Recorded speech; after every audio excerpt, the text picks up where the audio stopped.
Buenos días. Esta es la clase 3 del módulo 3 del curso Química Biológica para las Ciencias Médicas. Este curso es organizado por el Departamento de Docencia del Centro Universitario de Estudios Medioambientales de la Facultad de Ciencias Médicas de la Universidad Nacional de Rosario. En la clase de hoy veremos estructura de lípidos. Nos concentraremos en los ácidos grasos, esteroides, terpenos y prostaglandinas. Los lípidos son un conjunto químicamente heterogéneo de moléculas que tiene muy baja solubilidad en agua y que cumplen diversas funciones estructurales, hormonales, reserva energética y mediadores químicos, entre sus más importantes. Existen diferentes clasificaciones de los lípidos y en esta clase los clasificaremos en lípidos simples y complejos, siendo el criterio que utilizaremos la presencia o no de enlaces ésteres y amidas que pueden ser hidrolizables por formas químicas o de manera enzimática. Un lípido simple es aquel que carece de enlaces hidrolizables, mientras que un lípido complejo es aquel que posee dichas uniones. A los lípidos simples los dividimos básicamente en tres grupos: los ácidos grasos, que a su vez se subdividen y ya veremos, los esteroides y los eicosanoides. También están dentro de este grupo los terpenos, que veremos más adelante. Dentro de los lípidos complejos tenemos los acilgliceroles, los fosfoacilglicéridos, los esfingolípidos y las ceras, cada uno de ellos con diferentes divisiones que iremos viendo a lo largo del curso. Comencemos con los ácidos grasos. Como vimos recién, un ácido graso es un lípido simple, por lo cual no tiene enlaces hidrolizables. Lo podemos definir como una biomolécula con un grupo funcional carboxilo y una cadena carbonada lineal de número par de átomos de carbono. Acá tenemos un ejemplo, acá está el grupo carboxilo y como vemos una cadena carbonada, en este caso el número par tiene 4, 8 y 12 carbonos. Los ácidos grasos se clasifican en saturados e insaturados. Un ácido graso saturado, como el que tenemos en la figura, es aquel donde los carbonos se unen entre sí por una doble ligadura y no existiendo ninguna unión doble. Por lo tanto, este es un ácido graso saturado. Una forma práctica de representar una estructura química orgánica es esta y la utilizaremos para los ácidos grasos. ¿Cómo se transfiere de esta estructura a esta? Es muy sencilla. Nosotros tenemos el grupo carboxilo en un extremo. Luego, cada línea que tenemos en esta estructura corresponde a un enlace carbono-carbono. Entonces, acá tendríamos, esta línea sería el enlace carbono de acá hasta acá. En este vértice estaría el carbono. Entonces, trazamos una línea para acá, esto sería la unión entre esto y esto. Y así sucesivamente. Es decir, que cada línea representa un enlace carbono y cada vértice representa un átomo de carbono. En esta estructura que tenemos acá abajo tenemos un grupo carboxilo, el número de carbono sería, este es el 1, 2, 3, 4, 5, 6, 7, 8, 9, 10, 11 y 12. Por eso podemos representarlo de esta manera. 12 carbonos, 0 delta. ¿Qué quiere decir esto? Que no tiene ningún doble enlace. El símbolo delta lo utilizamos para doble enlace y acá ponemos 0 doble enlace. Dentro de los ácidos grasos saturados existe una gran cantidad de ellos, pero los más importantes en nuestro organismo son el ácido palmítico y el esteárico. El palmítico tiene 16 carbonos y ningún doble enlace, por supuesto, por ser saturado, mientras que el esteárico tiene 18 carbonos. Pasemos a los ácidos grasos insaturados. Los ácidos grasos insaturados tienen acá su rasgo químico distintivo. Tienen la unión entre dos carbonos por un doble enlace. Cuando representamos en forma taquigráfica, como se llaman estas estructuras, esta misma estructura que tenemos acá nos quedaría el carbono 1, el 2, el 3, el 4, el 5, 6, 7, 8, 9 y en el 9 tengo un doble enlace. Así tenemos, si lo tuviéramos que nombrar, este tiene 12 carbonos, pero tiene un doble enlace, por eso colocamos un 1 delante del delta y como un superíndice ponemos 9, que 9 es el carbono. Si este es el 1, 2, 3, 4, 5, 6, 7, 8, 9, es el carbono en el que empieza el doble enlace. Dentro de los ácidos grasos insaturados existe también una gran cantidad, pero los más importantes están listados acá. El ácido oleico, que tiene 18 carbonos y una doble insaturación en el carbono 9. El ácido linoleico, que tiene 18 carbonos, 2 insaturaciones en el carbono 9 y el 12, podemos ver acá al costado. El ácido linolénico, que tiene 18 carbonos, 3 insaturaciones y un enlace en el 9, en el 12 y en el 15.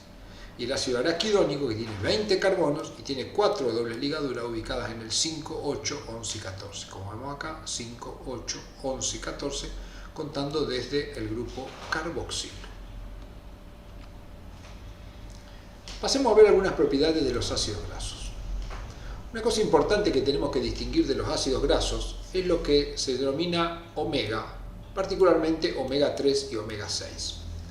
Como vimos recién, el ácido oleico es un ácido de 18 carbonos y una insaturación en el carbono 9, que lo tenemos acá. 18 carbonos, este sería el 1, 2, 3, 4, 5, 6, 7, 8, 9, ahí está la insaturación, 10, 11, 12, 13, 14, 15, 16, 17, 18. 18 carbonos, una insaturación en el 9. Si ahora contamos desde este lado, este sería el carbono 1, 2, 3, 4, 5, 6, 7, 8, 9.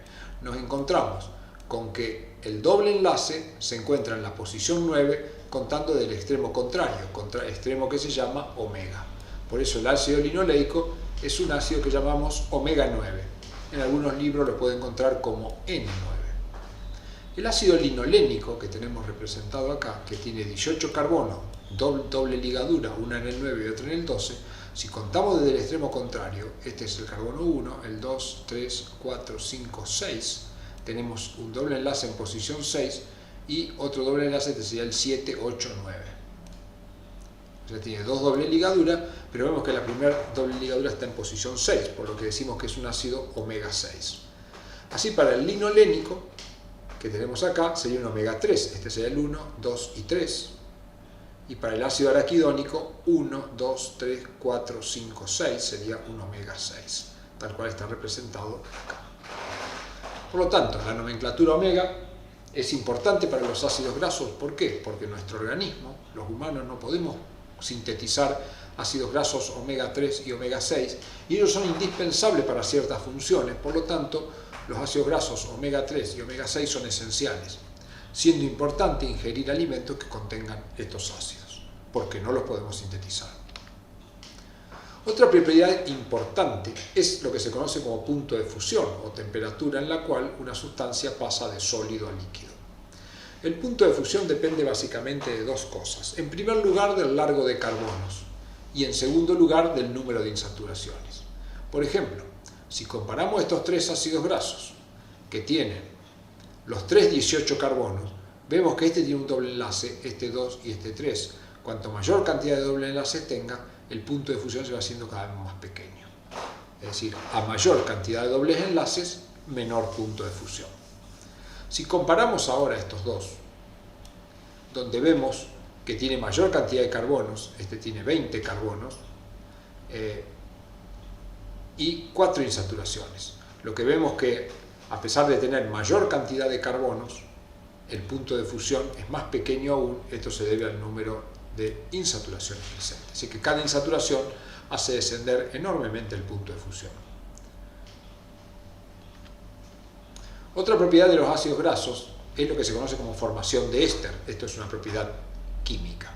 Cuando tengo un ácido graso, que hemos dibujado acá con el grupo carboxilo, y un alcohol, como por ejemplo un glicerol, acá se puede producir una reacción donde entre el alcohol, entre el oxidilo del alcohol y el carboxilo del ácido se pierde una molécula de agua que está acá y se forma una unión de tipo éster. Es decir, que esta es una unión química que se produce entre los ácidos grasos, entre el grupo carboxilo de un ácido graso y el alcohol, el oxidrilo de alguna molécula alcohólica, denominándose el enlace unión éster. Es característico de los enlaces químicos de los lípidos compuestos. Muy bien, como vimos recién, los ácidos grasos pueden ser saturados o insaturados. Acá tenemos varias moléculas, esta es un ácido graso, este ácido graso, como podemos ver, es insaturado. Las insaturaciones son dobles enlaces. Por ejemplo, esta molécula, que parecería no tenerlo, sin embargo, en el ciclohexano que tiene hay dobles enlaces que se llaman dobles enlaces conjugados, mientras que esta molécula, que es una molécula de glucosa, no lo tiene. ¿Qué pasa con los dobles enlaces y con los simples enlaces?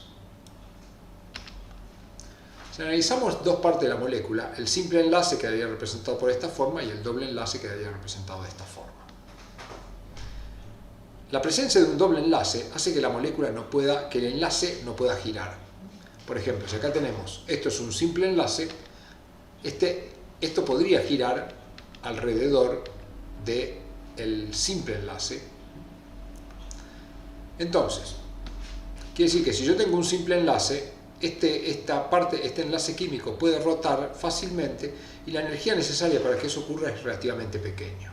Por lo tanto, los enlaces simples de los ácidos grasos pueden estar en una u otra posición y rotar prácticamente libremente. En los ácidos grasos insaturados la cosa no es tan sencilla, porque al haber un doble enlace, eso impide que esta parte de la molécula gire hacia abajo. Sin embargo, si el aporte energético es importante, puede girar. Entonces así tenemos configuraciones que se conocen como cis, que es cuando los dos enlaces que salen del doble enlace se dirigen hacia el mismo lado, se denominan cis. Por otra parte, estos enlaces, donde acá tengo el doble enlace y un enlace está para un lado y otro para el otro lado del doble enlace, se denominan trans. El paso de cis a trans es un paso que no se realiza espontáneamente en los organismos vivos. Por lo tanto, si un ácido graso es trans, quedará trans, y si un ácido graso es cis, quedará en estado cis, salvo que haya una enzima que baje esta energía de activación y que permita la transformación de uno en otro. Muy bien, pasemos ahora a los esteroides. Los esteroides son moléculas que se caracterizan por tener lo que se conoce como ciclopentano peridrofenantreno, que es esta estructura que encerramos en un círculo rojo. Es decir, son 4 anillos que se encuentran fusionados y que tienen una numeración muy especial. Empiezan desde este extremo con el carbono 1, 2, 3, 4, 5, 6, 7, 8, 9, 10. Hay que notar que acá hay un doble enlace. Después tenemos 11, 12, 13, 14, 15, 16, 17. 18, 19 y acá tenemos 20, 21, 22, 23, 24, 25, 26 y 27. Esa es la numeración de los esteroides. Prácticamente todos los esteroides en el carbono 3 tienen un grupo oxidrilo o un grupo cetona. Y los diferentes esteroides se van a diferenciar básicamente por qué estructuras químicas tienen en el carbono 17 y en algunas otras posiciones. Entonces, dentro de los esteroides tenemos diferentes familias. En primer lugar tenemos los esteroles. Los esteroles se caracterizan porque en el carbono número 17, que es este, tenemos una cadena carbonada habitualmente lineal. Y el resto es una característica común de los esteroides. Como vemos acá, el ciclopentano peridrofenantreno, y en el caso de los esteroles tenemos un doble enlace entre la posición 5 y 6. Esta molécula particularmente se denomina colesterol y es conocida por todos. Otros esteroides son los ácidos biliares.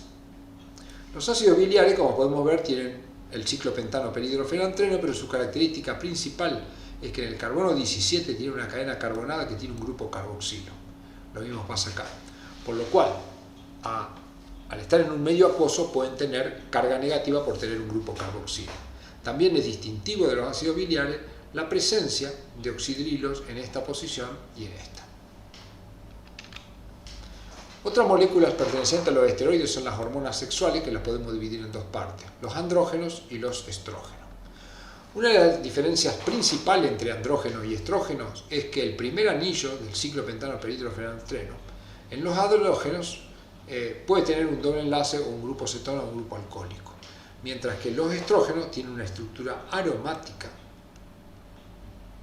en el primer anillo. Luego, otra característica importante de los esteroides es que en el carbono 17 habitualmente tienen oxidrilo o cetona. Ejemplos de esteroides de andrógenos tenemos la dehidroepiandrosterona, que es producida por la corteza suprarrenal, y la testosterona, que es producida por testículos. Dentro de los estrógenos tenemos el estradiol, que es el principal estrógeno producido. Otros esteroides importantes son los producidos a nivel de la corteza suprarrenal.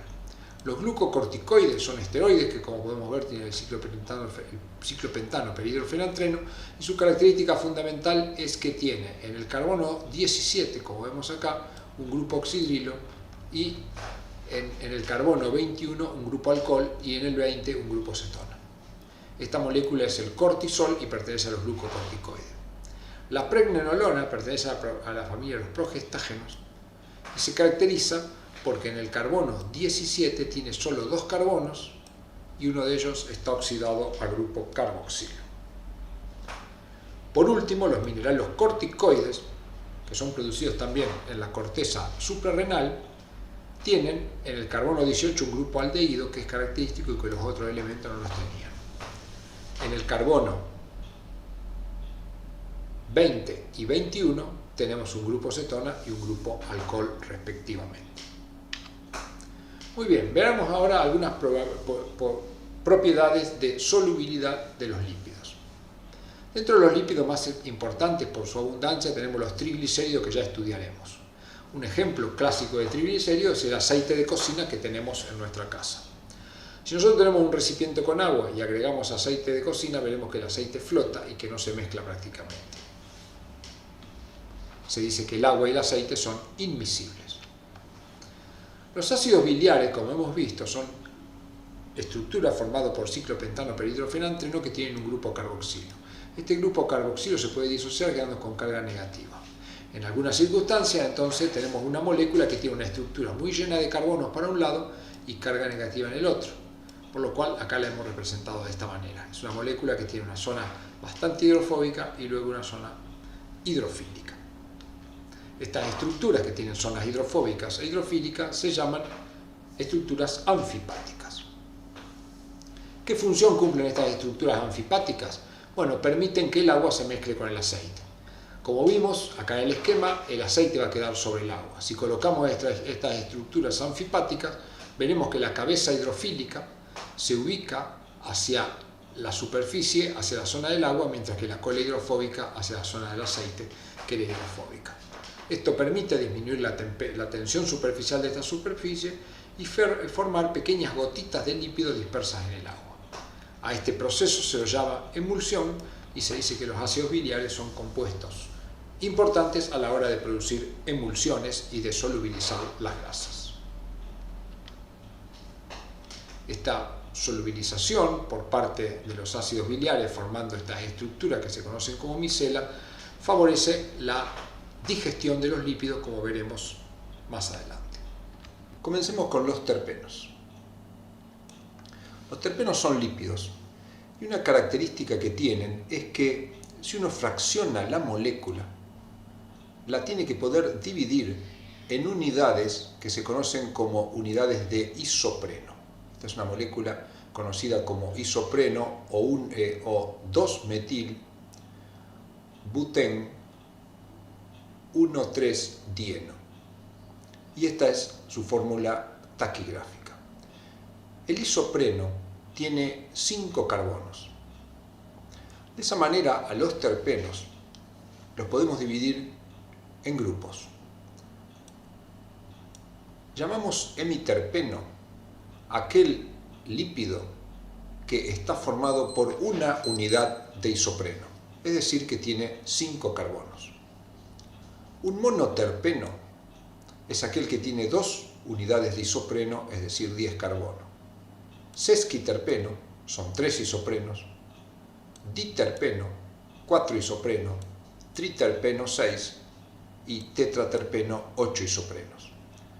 Cuando tiene más de 8 isoprenos, decimos que el lípido que estamos trabajando es un politerpeno. Empecemos a ver estas aplicaciones. Empecemos con los hemiterpenos. Dijimos que un hemiterpeno es, como por supuesto, un lípido simple de la familia de los terpenos formado por un isopreno. Acá tenemos una molécula que en la química biológica nos aparecerá especialmente en el proceso de síntesis del colesterol. Esto es el isopentenil pirofosfato. Como podemos ver, el isopentenil pirofosfato tiene, si contamos los carbonos, acá tiene 1, 2, 3, 4 carbonos y una ramificación. Si uno lo compara con la estructura del isopreno, si bien no es exactamente igual, tiene una estructura similar, una cadena de 4 carbonos con un metilo ramificado. Es decir, que podríamos considerar que el isopentenil pirofosfato está formado por una molécula de isopreno. Por lo tanto, decimos que es un hemiterpeno. En general, no es exactamente la molécula de isopreno lo que lo constituye, por lo tanto, muchas veces también decimos que esta molécula es un terpenoide, pero no está mal si decimos que pertenece a la familia de los terpenos. Pasemos al geranil pirofosfato. No nos interesa en sí el nombre del geranil pirofosfato, sino cómo analizamos este tipo de moléculas para saber si son terpenos o no. Cuando tenemos cadenas carbonadas lineales que tienen ramificaciones de un metilo, es muy probable que sea un terpeno. Por lo tanto, intentamos dividirla en partes de manera de ver si pertenece o no a esta familia. Por ejemplo, acá tengo un carbono, 2 carbonos, 3 carbonos, 4 carbonos. Hago un corte acá y acá tengo un metilo. Si veo toda esta estructura, parece un isopreno. Lo que me quedó acá a la derecha tiene un carbono, 2, 3, 4 con un metilo, es otro isopreno. Por lo tanto, esto estaría formado por 2 isoprenos y como está resaltado acá, tiene 10 carbonos y es un monoterpeno. Veamos el farnesil pirofosfato, otra molécula que aparece en la síntesis del colesterol básicamente. Otra vez cadenas lineales, muchas veces con dobles enlaces, alternados de manera regular, grupos metilo. Entonces decimos, bueno, 1, 2, 3, 4 carbonos, corto acá. 1, 2, 3, 4 carbonos, corto acá. Y 1, 2, 3, 4 carbonos, corto acá. Cada uno de ellos tiene un metil. Entonces vemos que esta molécula, el farnesil pirofosfato, podríamos considerarla formada por 3 isoprenos y por lo tanto, como está resaltado acá, es un sesquiterpeno y tiene 15 carbonos. Vemos el escualeno. El escualeno es un terpeno también que participa en la síntesis del colesterol y es, diríamos, el último terpeno antes de ya caer en la familia de los esteroides. Esta molécula es bastante más compleja, pero otra vez acá está ordenada de una manera interesante que ya veremos a lo largo de las clases. La molécula, en realidad, si sigo el puntero, es lineal, lo único que está doblada, pero es una molécula lineal. Entonces lo que tendríamos que ver es si esta molécula se puede dividir en unidades de isopreno. Si arrancamos desde acá, acá tenemos 1, 2, 3, 4 carbonos y lo cortamos acá. Vamos a verlo acá que esté un poco más grande. 1, 2, 3, 4 carbonos, cortamos ahí. 1, 2, 3, 4 carbonos, cortamos acá. 1, 2, 3, 4 carbonos. 1, 2, 3, 4. 1, 2, 3, 4. Y 1, 2, 3, 4. Cada una de las unidades que me quedaron entre cada línea roja vemos que tienen un grupo metilo. Por lo tanto, cada una de ellas es una unidad de isopreno. ¿Cuánto lo forman? Acá tenemos 1, 2, 3, 4, 5 y 6. Esto tiene 6 carbonos y como mostrábamos en la diapositiva anterior, entonces al tener 6 unidades de isoprenos es un triterpeno. Entonces ese es el mecanismo para identificar si una molécula es un terpeno o terpenoide. No sería para nosotros una gran diferencia. Acá vemos, este es el proceso de síntesis del colesterol que estudiaremos muchos meses más adelante, pero acá vemos una gran cantidad de estructuras que hemos discutido recién, ¿no? El isopentenil pirofosfato, el geranil pirofosfato, el farnesil pirofosfato, acá tenemos el escualeno.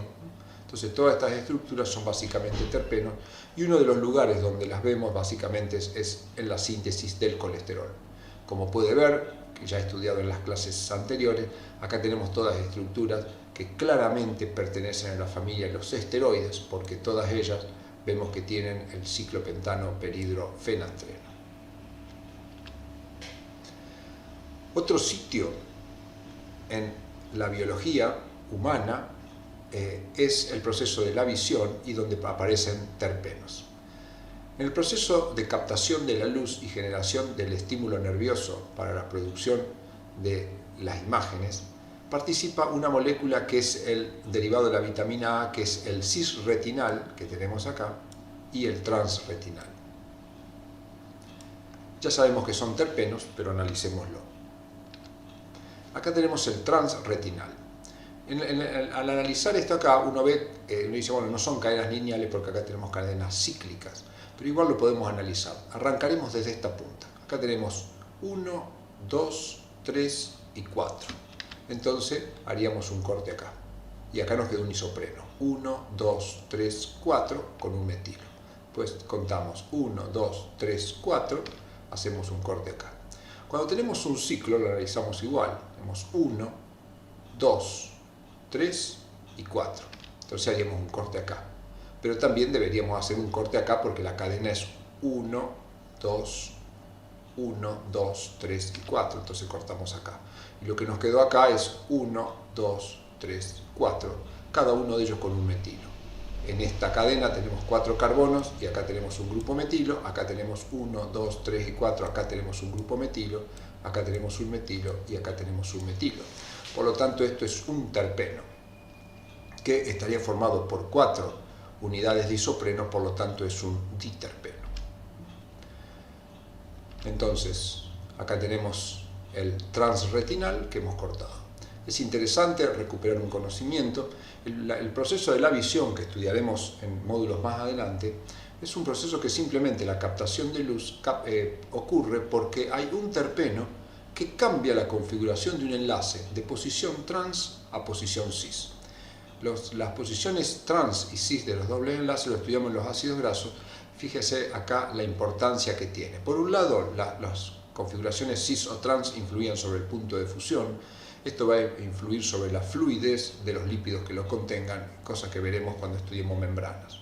Pero acá también, un proceso tan complejo como es el proceso de captación de la luz, simplemente lo que está ocurriendo es que a nivel de un diterpeno, al incidir la luz, lo que se produce es el cambio de este enlace, gira este enlace que tenemos acá, y como podemos ver, pasa ahora a posición cis.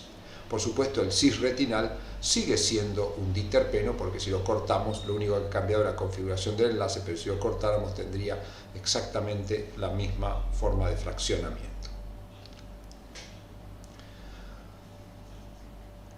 Los terpenos participan en un proceso extremadamente importante desde el tipo de la función estructural, la acción hormonal y el control de enfermedades como podrían ser el cáncer. Este proceso se denomina preanilación de proteínas. ¿Y en qué consiste?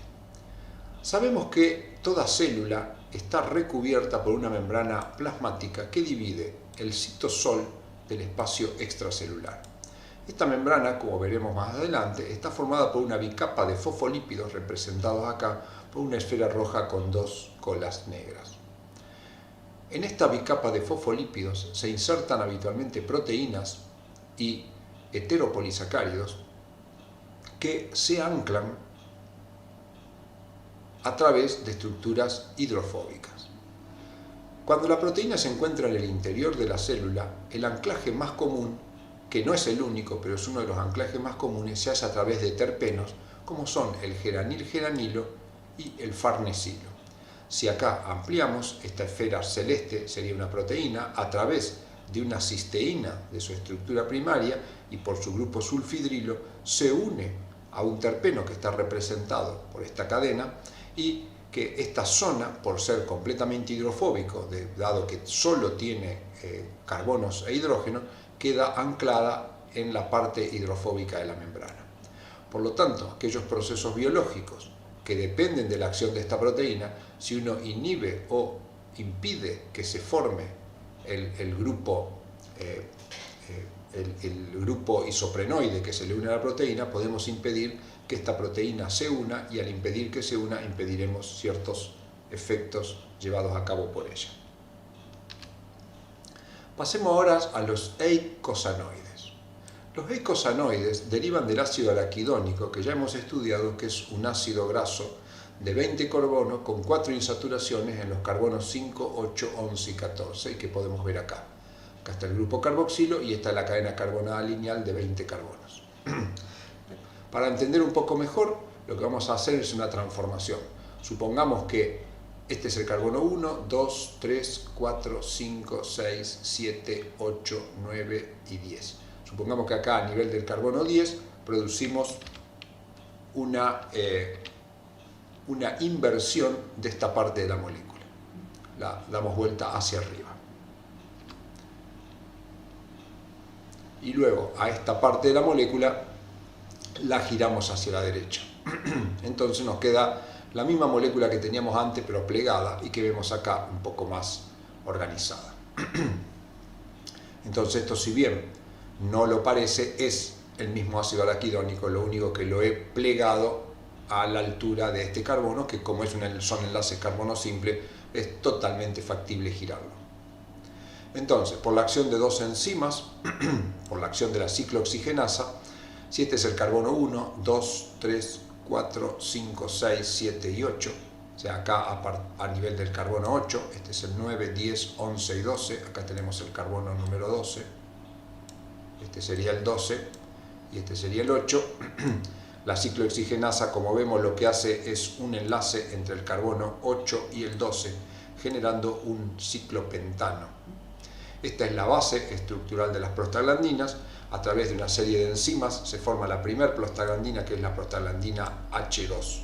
La prostaglandina H2 tiene un anillo más acá formado por oxígenos, y luego a partir de acá se sintetizan todas las prostaglandinas. Por lo tanto, una prostaglandina entonces es una molécula de 20 carbonos que tiene un anillo entre el carbono 8 y el carbono 12, luego tiene una serie de dobles ligaduras y puede tener oxidrilo en diferentes sitios. Las fórmulas que nosotros utilizaremos no son exactamente las fórmulas, porque esto tienen isomerías respecto de los dobles enlaces y de las posiciones de los grupos funcionales. Simplemente lo que queremos es reconocer las formas. Por el otro lado, la molécula de ácido araquidónico, a través de otra enzima que es la lipoxigenasa, puede sufrir la adición de un grupo hidroperóxido en el carbono 1, 2, 3, 4 y 5. Y se forma un compuesto que es el 5-hidroperóxido eicosano tetraenoico. Este nombre complejo, 5-hidroperóxido, porque en el carbono 5 está unido este grupo peróxido, en realidad es un hidroperóxido, y eico es porque tiene 20 carbonos, y tetraenoico es porque tiene 1, 2, 3, 4 dobles ligaduras. A partir de esto se sintetizan los leucotrienos. Veamos una breve descripción de prostaglandinas, sabiendo que este tema es extremadamente complejo y que las fórmulas son extremadamente difíciles. No recomiendo profundizar tanto en la fórmula. Cuando uno requiere una fórmula exacta, más vale buscarla en una de las bases de datos que están disponibles gratis en internet y que están muy bien controladas. Entonces, la estructura básica de una prostaglandina son 20 carbonos con un carboxilo en uno de los extremos. Y hay un ciclo que se produce entre el carbono 8 y el carbono 12. Y lo que debemos prestar la atención ahora es en el carbono 9 y en el carbono 11. En el carbono 9 y en el carbono 11, además de otras cosas que puede haber, en el carbono 9 y 11 habitualmente hay grupos oxidrilo y grupos cetona. Cuando tenemos un oxidrilo en el 9 y un cetona en el 11, tenemos la familia de prostaglandinas que se llaman prostaglandinas D. Cuando la ubicación es al revés, el cetona está en el 9 y el oxidrilo está en el 11, tenemos el grupo de prostaglandinas conocido como prostaglandinas E. Y cuando tenemos oxidrilo en los dos, tendremos el grupo de prostaglandinas F. Por supuesto, el grupo de prostaglandinas, el trabajo de prostaglandinas no se agota en esta exposición. Veamos los leucotrienos. Como vimos recién, por acción de la lipoxigenasa se forma el 5-hidroperóxido tetraenoico, eicosano tetraenoico, que es esta estructura y que se abrevia habitualmente HPET, 5-hepte.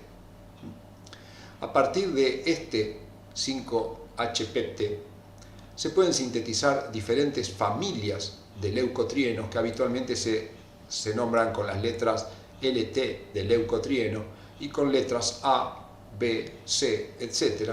y un número, que el número indica la cantidad de dobles enlaces que tiene. Entonces, la familia de los leucotrienos A4, como podemos ver, es prácticamente la misma estructura que teníamos, con la diferencia que acá se ha formado un anillo. Los leucotrienos B tienen un grupo oxidrilo en el carbono número 5 y otro grupo oxidrilo. Siempre 4 dobles ligaduras, dibujadas de maneras sencillas sin respetar en algunos casos la isomería cis o trans. Y los leucotrienos C tienen el carbono, este es el 1, 2, 3, 4, 5 y 6, tienen un tripéptido, en algunos casos, en otros casos dipéptido, que están formados por cisteína, glicina y glutamato. En este proceso, como interviene el glutatión, que es el glutamilcisteína-glicina, es común encontrar los aminoácidos pertenecientes al glutatión, que estudiaremos más adelante. Por último tenemos los tromboxanos. Este es el ácido araquidónico, que como ya vimos en las prostaglandinas se cicla uniendo estos carbonos. En los tromboxanos, a su vez, es como si acá se rompiera este enlace y entra un oxígeno, y a su vez se produce un enlace entre este carbono y este carbono, colocando acá un oxígeno. Por lo que nos queda esta estructura compleja, donde tenemos un anillo de 6 miembros, que es un heteroanillo, porque tiene, además de carbono, tiene oxígeno, y acá tenemos otro anillo que tiene 4 miembros, son 3 carbonos, por lo tanto acá tenemos 2 anillos fusionados que están dibujados de una manera particular, pero digamos sería lo mismo que esto acá.